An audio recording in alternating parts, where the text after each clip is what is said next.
Halo semuanya, aku Aisyah. Kita akan membahas tentang masyarakat adat, oligarki, dan kosmopolitanisme.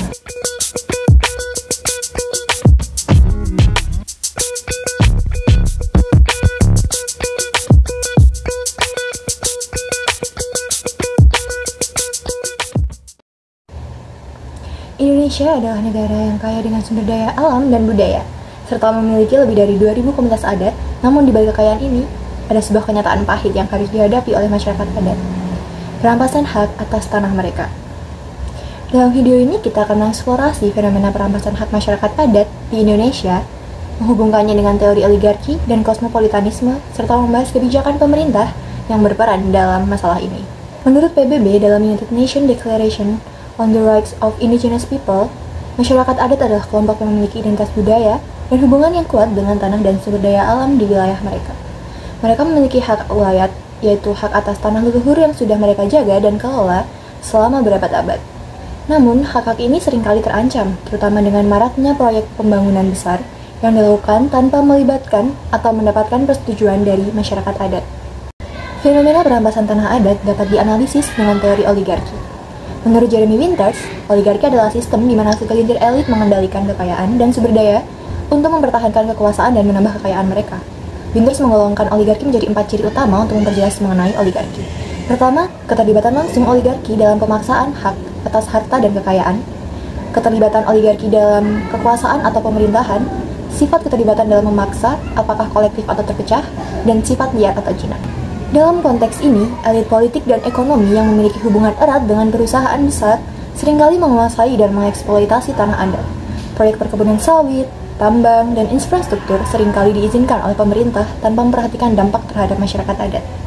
Perusahaan-perusahaan besar yang terhubung dengan kekuasaan politik menggunakan pengaruh mereka untuk mendapatkan izin eksploitasi sumber daya alam, dan masyarakat adat menjadi korban dari kebijakan yang lebih mengutamakan keuntungan segelintir orang. Dalam banyak kasus, masyarakat adat tidak hanya kehilangan tanah mereka, tapi juga mengalami kekerasan dan kriminalisasi ketika berusaha mempertahankan hak mereka. Contohnya, sengketa tanah adat antara PT Tobacco Lestari dengan masyarakat adat Tanah Batak, yang menyebabkan masyarakat adat kehilangan tanah mereka, serta ditangkapnya ketua adat oleh aparat. Kebijakan pemerintah seringkali memperburuk keadaan ini, misalnya Undang-Undang Cipta Kerja yang disahkan untuk mempermudah investasi, memberikan jalan bagi perusahaan untuk mengakses tanah adat tanpa persetujuan masyarakat adat. Pemerintah mengutamakan proyek-proyek besar yang lebih menguntungkan perusahaan dan elit yang menang dalam hal finansial, sedangkan hak-hak masyarakat adat tidak dilindungi. Bahkan, rancangan undang-undang yang mengatur perlindungan hak masyarakat adat hingga kini masih belum disahkan. Dalam banyak kasus, masyarakat adat yang menuntut hak mereka justru dijadikan sasaran kekerasan oleh aparat, atau bahkan dijatuhi hukuman karena dianggap mengganggu pembangunan. Kebijakan ini jelas menunjukkan bagaimana oligarki bekerja. Elit politik dan bisnis saling mendukung untuk mempertahankan kontrol atas sumber daya alam, sementara masyarakat adat terpinggirkan dan diabaikan.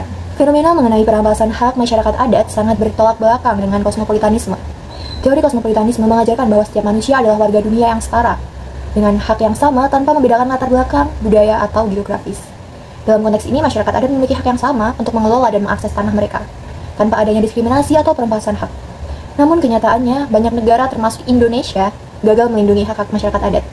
Negara seharusnya bertindak sebagai pelindung hak-hak mereka, namun banyak kebijakan yang lebih mengutamakan kepentingan perusahaan besar daripada kepentingan masyarakat adat. Kosmopolitanisme juga menekankan solidaritas global dalam menghadapi perampasan hak masyarakat adat. Solidaritas internasional bisa memberikan dukungan moral dan politik serta menekan negara untuk melindungi hak-hak masyarakat adat sesuai dengan prinsip-prinsip kesetaraan dan penghargaan terhadap keberagaman budaya. Untuk mewujudkan keadilan bagi masyarakat adat, diperlukan reformasi kebijakan yang lebih inklusif dan perlindungan yang lebih kuat terhadap hak-hak mereka. Pemerintah harus mengakui hak-hak masyarakat adat, memberikan pengakuan hukum yang jelas, dan melibatkan mereka dalam setiap proses pengambilan keputusan yang berkaitan dengan tanah dan sumber daya alam mereka. Jika prinsip-prinsip kosmopolitan ini diterapkan, kita dapat berharap terciptanya keadilan sosial dan penghormatan terhadap hak-hak masyarakat adat di Indonesia.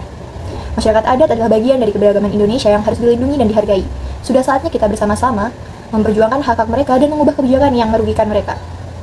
Mari dukung mereka agar tanah leluhur mereka tidak terus dirampas demi kepentingan segelintir orang atau oligarki. Untuk mengetahui dan mempelajari teori oligarki dan kosmopolitanisme, teori oligarki memberikan kita pandangan untuk melihat apakah terjadi praktik oligarki di sekitar kita, Dan teori kosmopolitanisme mengajarkan kita tentang bagaimana seharusnya kesetaraan itu ada dan harus diusahakan.